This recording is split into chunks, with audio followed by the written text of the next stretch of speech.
If UCLA goes the alum route, Tony White should be their man as the next head coach.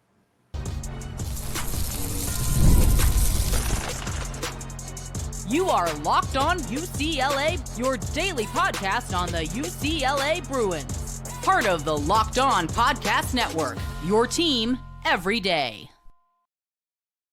Welcome, everybody, to this edition of the Locked On UCLA Podcast. I'm your host, Zach Anderson-Yoxheimer, joined by Brian Smith, not the portal, but the Locked On Seminoles. In that brain, he's wearing the Florida State hat today. Welcome back, Brian. Welcome back every day. Thank you for making this show your first listen each and every day. It's free wherever it's your podcast, and it's available on YouTube. This episode is brought to you by FanDuel. Right now, new customers can bet just $5. And if your bet wins, you'll get $300 in bonus bets to use across the app. Download the app today. Now, this is a guy, Brian, that UCLA's been rumored to have been in cahoots with, talking with, in the last time the job was open. Since Deshaun got that job, Tony White was in on it. There's a couple of guys that might make the same circle back to UCLA. White was an alum during the good years in UCLA in the late 90s to the 2000s. His first coaching job was as a grad assistant with UCLA in 2007. He's built up his repertoire. Now he's the defensive coordinator of a surging Fresno State team. Tell me why he's a good fit, or it shouldn't even happen. Well, Florida State, you mean? Yeah, I think that there's a fit for him being a guy that wants to do it the right way. Physical football, which I think you and I, as we talked about in the last time I was on your show, is not what represents UCLA right now. And he wants to have guys that are committed to the program. It's straightforward. When he got to Florida State coming off last year, the Noles had a ton of players that were super talented, but they had more loafs last year. I called them out on live shows during the game, etc. All those guys are either A, on the bench, gone, or they've committed to the way he wants it, and they're playing defense the way he wants. So I don't know how much he would win at UCLA, but you would have a respectable program right out of the gate just on that. There are going to be guys that leave, they don't like him, but as the saying goes, you got to cut some dead wood sometimes. Very, very bottom line guy. Old school, wants physicality, and he wants accountability. That's it. I think UCLA needs both, so I think he would be an excellent hire. And the thing is, for UCLA, they need the personality as well, but kind of going back to the physicality, the Bruins in the Big Ten, the Bruins against the Mountain West teams are getting out-muscled on the O-line and D-line. You think that he could bring that? Has that shown to be the case, at least on the defensive side of the ball for Florida State? A lot more physical on the D-line, just improvements, schematics, everything? Well, how many yards do you think UCLA would give up to Alabama if they played them, as far as rushing? I think they'd still be running. I think it'd be a marathon. Well done. Florida State gave up 87, and they're giving up less than 100 yards a game.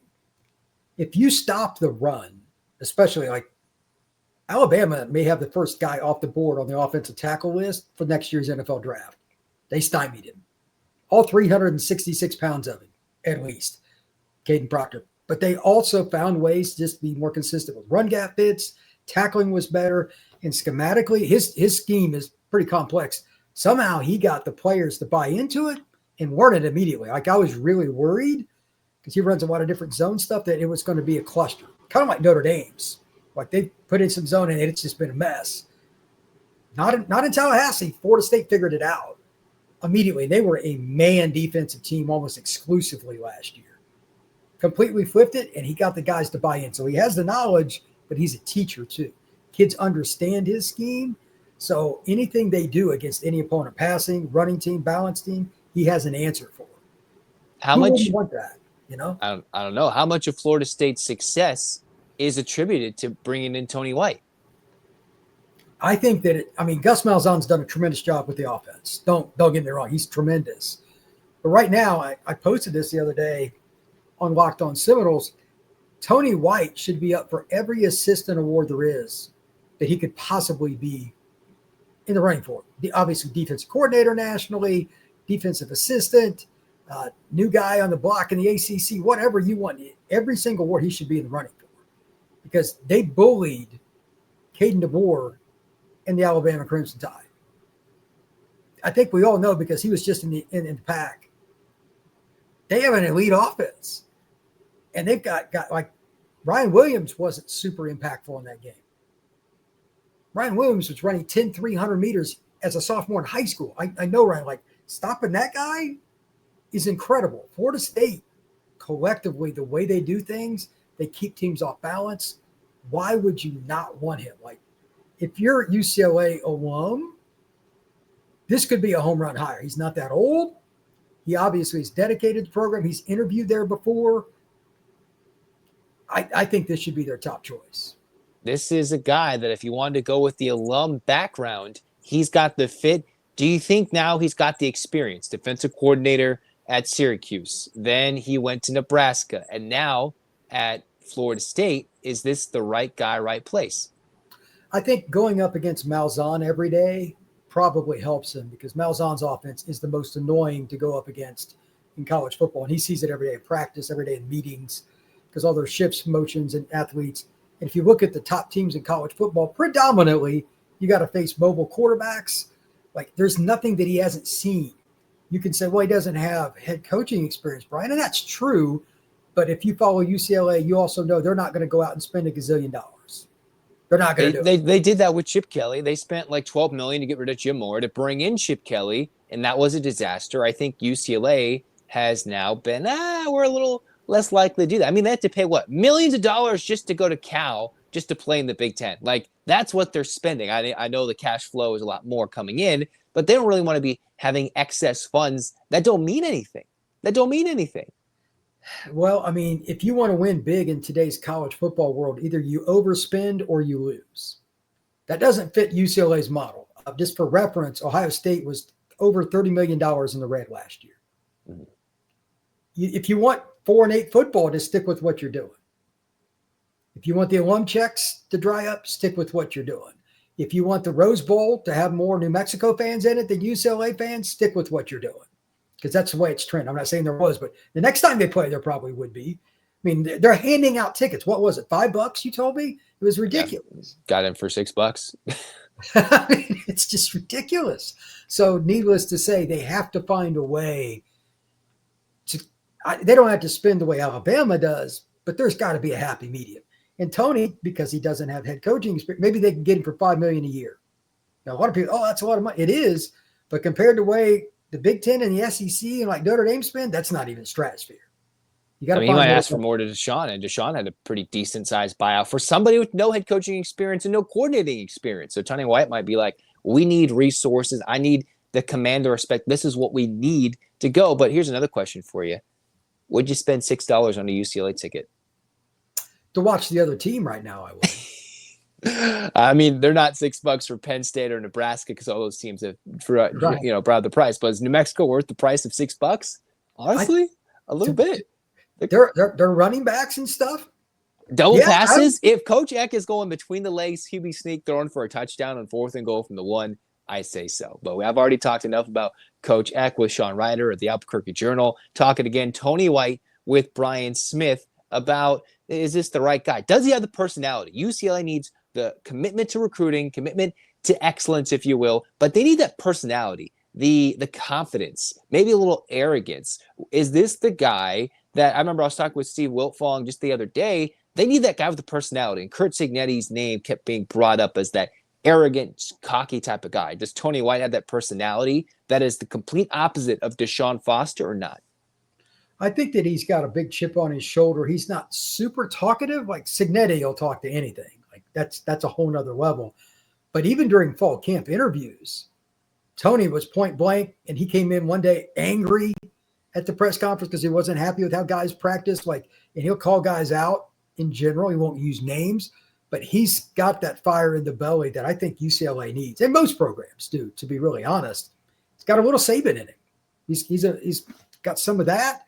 And he's also very stoic when he needs to be. If they do really well, he'll pat him on the back quickly, but he doesn't dwell on it. He looks for things to motivate his players in press conferences. He's that old school coach. Final question for the first segment.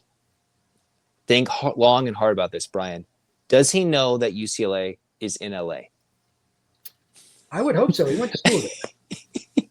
Obviously a reference to Deshaun Foster's infamous quote in the Big Ten Media Days. We'll talk about strengths and weaknesses next of Tony White and kind of deeper a little bit later. Is this a realistic possibility? Can this be achieved? Next on Locked On UCLA.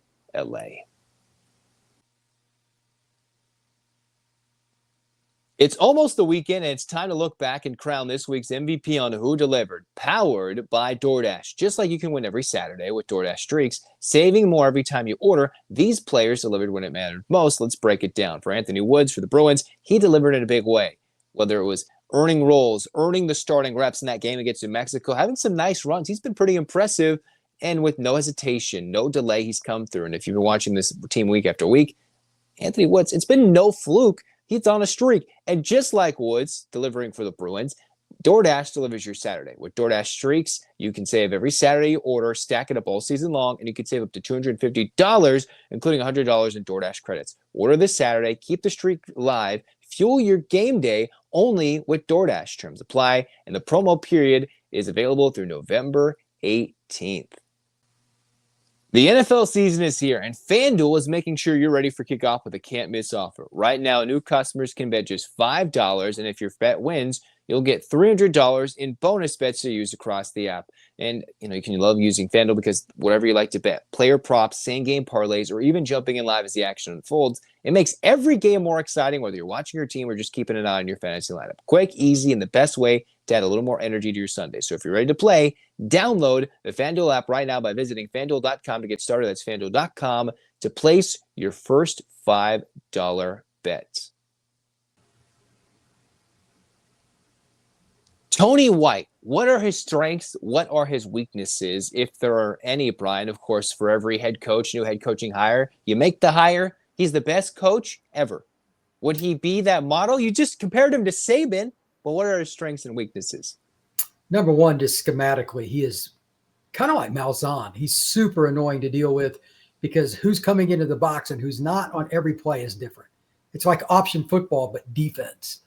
You don't know where the ball is going to be if you're a defensive player against a team like Malzahn, but you don't know who's going to be trying to get to your quarterback or your running back if you're going against Tony White. He would be awful. They use 3 different safeties in different levels, and they'll play him at the same spot before the snap, and then it changes after the snap. It's really confusing. Secondarily, his teams are just very disciplined. The guys are just supposed to be at a certain spot, and they are.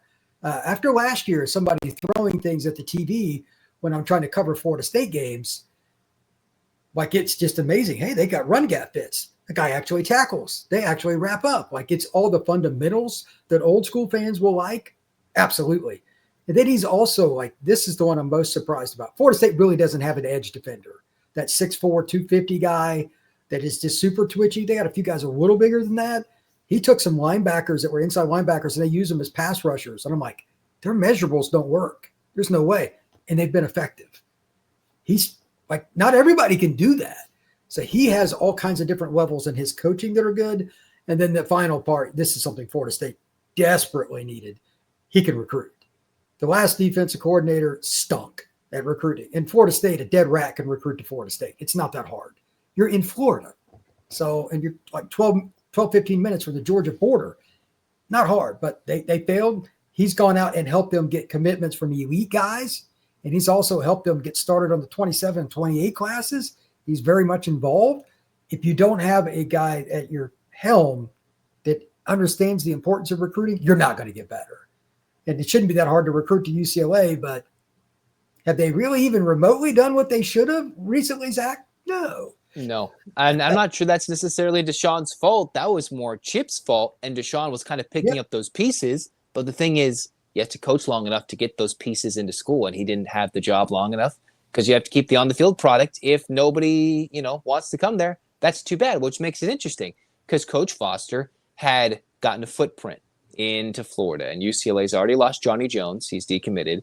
They have Micah Chance-Smith potentially as the biggest name recruit. I know you're really high on him, Brian. That could be left. Some might say it's Carter Gooden out of Massachusetts on the D-line. Both big commits on the D-line, or, D-line, O-line. I know Champ-Smith plays both ways. And you got guys who are building in the trenches.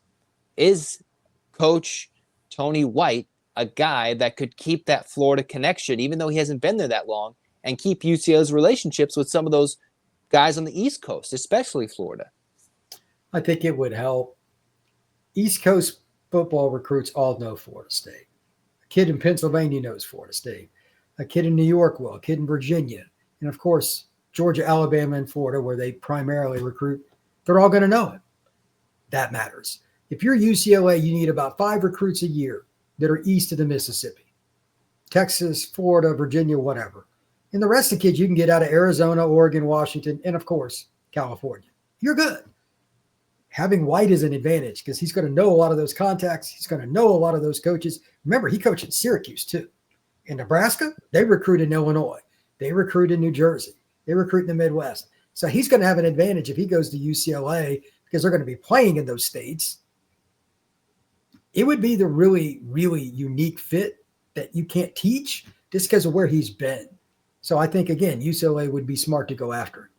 And he probably has a good relationship being in Nebraska, having coached around in the state of California prior, being at an ASU for a little bit, even as an interim defense coordinator, I think, for a bowl game. And then to Florida, he's got different relationships from his coaching stops. Despite not an extensive history of coordinating experience, it looks like it's been pretty successful. Here's my question for you, Brian.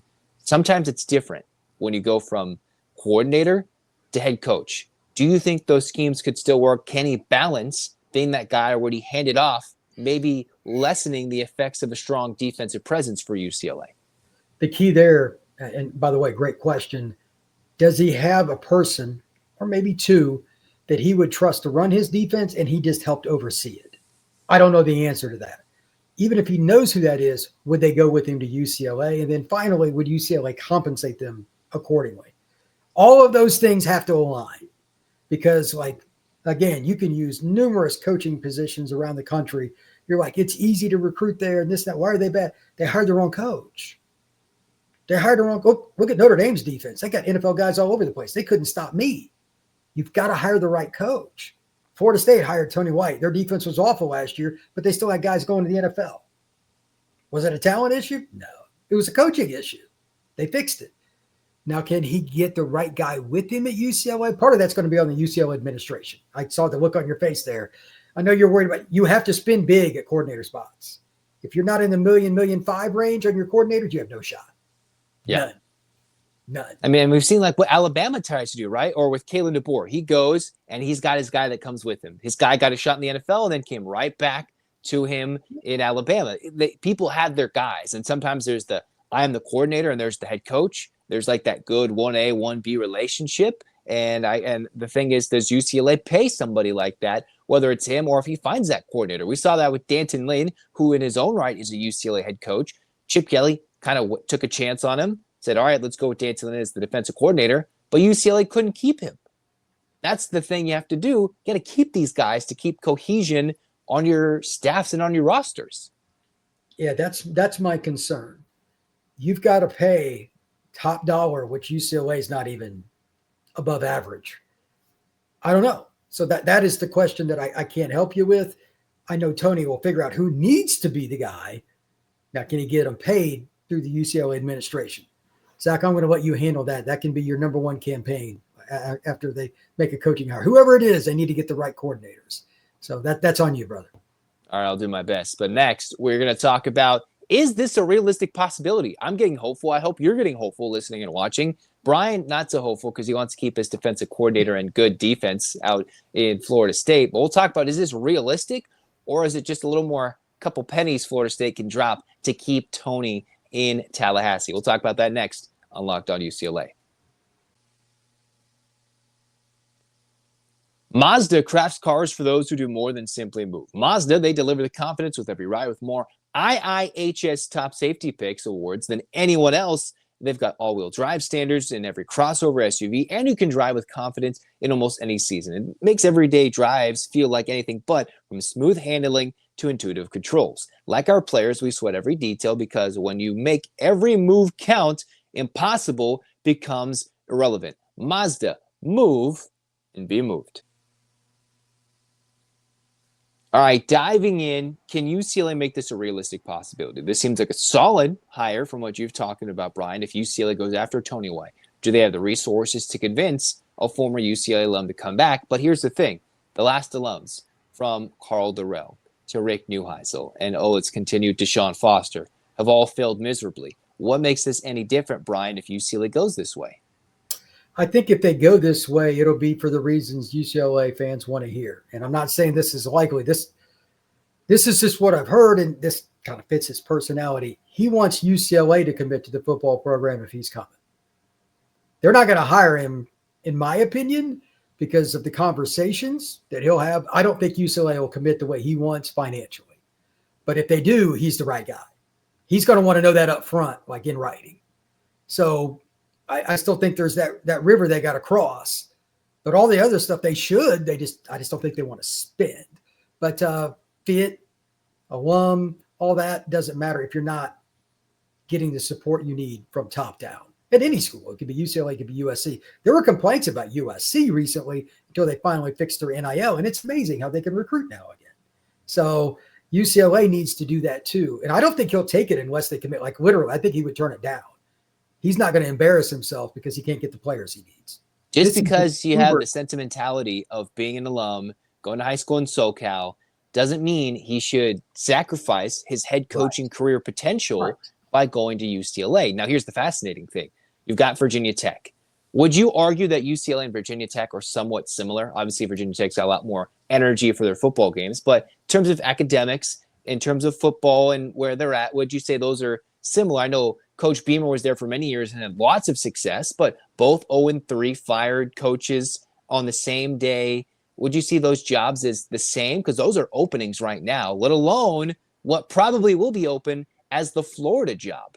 And that's one of the best jobs in football. Yeah, Florida's a top 5 job. That one's easy. But at the same time, I don't think Tony's going to get the Florida job, although they might at least look. Florida needs to play better defense too. They're still pretty good at it, but that offense, if you got DJ Lagway and you're throwing 5 picks, Florida's got other problems. I think the Virginia Tech job is similar, but it's a rural school. It's the polar opposite socially, but the fever for Virginia Tech football and the commitment there from the fans is like UCLA. Financially, it's not. Virginia Tech has fallen off in what they want to put into the program, and that's why they've fallen off.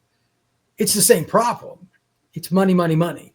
Nobody wants to hear that on the administrative side, but until each of them spend way more than they are now, it's not going to matter who you bring in. I guess the big thing is how much can UCLA do their research, do an extensive, all right, this is their top 5, but how many would be wooed by Florida? But here's the thing for Tony White, as a UCLA alum, a guy who high school ball, graduated from UCLA in 2002, played from 97 to 2000, he almost would be one of the few guys that would kind of look the other way from Florida and go to UCLA, given expectations, given a potential maybe a year or two longer leash. I don't think he'd get the Deshaun Foster treatment of we're cutting you after 15 games. I think he'd be one of those guys that would be, I will look at UCLA if you commit to me instead of Florida. I think that's part of it. He would want to do it if they are willing. Again, as I said a few minutes ago, if they want to do it right. He's one of the few guys that would take UCLA over Florida. Not many people would. Again, in my opinion, and I'm saying this, and I'm a guy that runs the Florida State side on the Locked On Network, the UF job is the best job in the state of Florida because it's got that SEC moniker. That's the difference between Miami, Florida, Florida State. They're just in the SEC. I guess here's the thing. If Florida State, you see all the drama and how everything's floating in conference realignment. If they get into the SEC, does that change the perception of Florida State? Absolutely, because that would change their recruiting tenfold. There are kids that won't go there because they're in the ACC. It's fact. I've had kids tell me where they went was switched because of conference affiliation. That is not uncommon. So UCLA's in the Big Ten. It's actually easier to sell them now because of the competition they play if you commit financially. And again, it's in the northern part of the greater Los Angeles area. You're across the street from Bel Air. How hard is it to sell UCLA if you're financially committed as an administration? It's not. And the thing is, you don't have to be exactly the same as every school. But if you're in the ballpark, you can have a lot of fun. You have one of the best and most beautiful campuses. You play in one of the best college football venues out there when it's energized and it's really going well. I know it's a little dreadful to look at the moment or the last 5 years, but if you get a little energy or in the same ballpark, some people are willing to take that one less dollar to put into something that will give you so much more just by location, opportunity. And we forget about this. It does matter. academics can still play a part for UCLA as well. Absolutely. UCLA is a world-renowned institution academically, so that can't hurt. You can draw from all across the country. Donahue back in the 80s and 90s, like he recruited nationally and did very well. Florida State's Tony White, if he comes out there, he's got SoCal roots, but now he's got roots in New York, Nebraska, Florida. Yeah, they could absolutely win. He could be a guy that gets them in conversation for at least being a major bowl team consistently. Again, though, the whole playoff thing and all that stuff, that's going to be on the administration. That's financial. If you want to reach that level, it's just money, money, money. And here's the fun part of the podcast as we're slowly wrapping up. If it's not Tony White, Brian, who would you say UCLA should consider? I mean, there's a ton of guys. Obviously, Jonathan Smith, somebody's getting bandied about, and I get it. But he's got a pretty big contract at Michigan State. I'd have to dig into that. It's going to come down again, money. Like, who are they willing to buy out? How much? I don't know. There's a long list of coaches, but hopefully it's somebody that can throw the ball around. They can be exciting again. I remember that they had Troy Aikman, et cetera. Maybe one of the guys off McVay's tree or something like that, if they don't want to go high dollar with a proven coach, but somebody offensive minded that can score. Like, watching UCLA's offense the other day made me want to hurl. Like, it was just absolutely pathetic. So Tony White's in a woman. He's a great defensive guy. Outside of him, I would go offense, try to excite the fan base.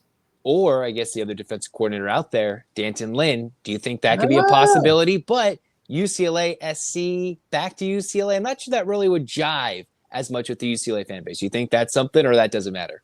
It just depends, I guess, on some of the big boosters. Like, he took the better job, and he took a lot more money to go to USC. Like, they were willing to pay. UCLA wasn't, so he left. They would have to be willing to pay. I don't think Lynn would take the job. He's getting a comfy spot at USC. I think he's in a position to kind of pick a really good head job. UCLA would have to prove, again, financially, are they willing as an administration to go out and spend what he needs on a staff? He's a good coach, though. And the thing is, if you compare Tony White to D'Anton Lynn, D'Anton Lynn's got this proven thing that he will bounce from job to job. Tony White does, but he's had reason, and he's been in the college coaching game for some time, is a UCLA alum, and would be willing to put in the effort, I believe, and the what it takes to turn this around. And final one for you, Brian, is UCLA in a 3 to 4 year rebuild, or can this be turned around with the portal in a minimum of 2 years? I'm not even going to dare go Indiana territory, but at least 2 years to be respectable. I think 2 years would be more likely. For those that don't know, Indiana's coaching staff from the stop they were at prior brought 13 guys from that team that were good players. 13. They already knew the system.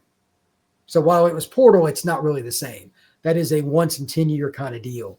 UCLA with a coach that is good as White, if they give him the right pieces around him in terms of the coordinators and stuff to get the money to go, they could be a team that's 8-4 year 2. Absolutely. Absolutely. He's a tremendous football coach. And UCLA's got skilled players. They technically still have Nico on the roster. That could be a fascinating discussion for many things. But, of course, the way with the transfer portal works, you could lose these guys because it's the bye week, 3 games in. These guys can all redshirt and transfer. So this is a huge thing that they got to get fixed quick. Obviously, they can't hire a coordinator right now, but this is a fascinating discussion with, I've seen close to 19 to 20 different guys listed for this job. But it seems like Tony White should be number 1 or 2 on this list. I think that's a pretty fair statement. I mean, if Jonathan Smith wants to come or something like that, that's fine. But for the most part, I think White should be conservatively in your top 5 just to start out with. And as you go through, because some of them are going to want money that's not realistic, he's going to fit more their barometer, and I don't see how he's outside their top 3. That's just my opinion.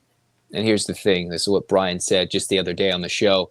Don't spend a dime unless they hire the right guy. Well, Tony White is on that short list for absolutely right guy. If he's not in the final list of interviews, I'm not sure if UCLA is doing the right thing. Unless they've got 5 elite guys. If he's not in the final list or he's failed his interviews, I'm not sure they're looking in the right direction. That's a fair statement. I mean, you've got to at least interview the guy.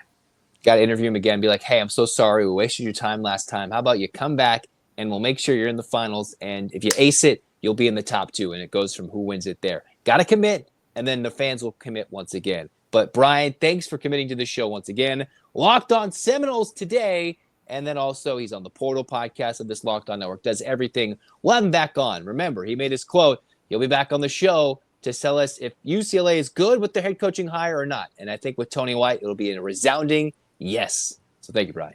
Thank you very much. All right, this has been Locked On UCLA. Zach Anderson Yoxheimer signing off saying, go Bruins.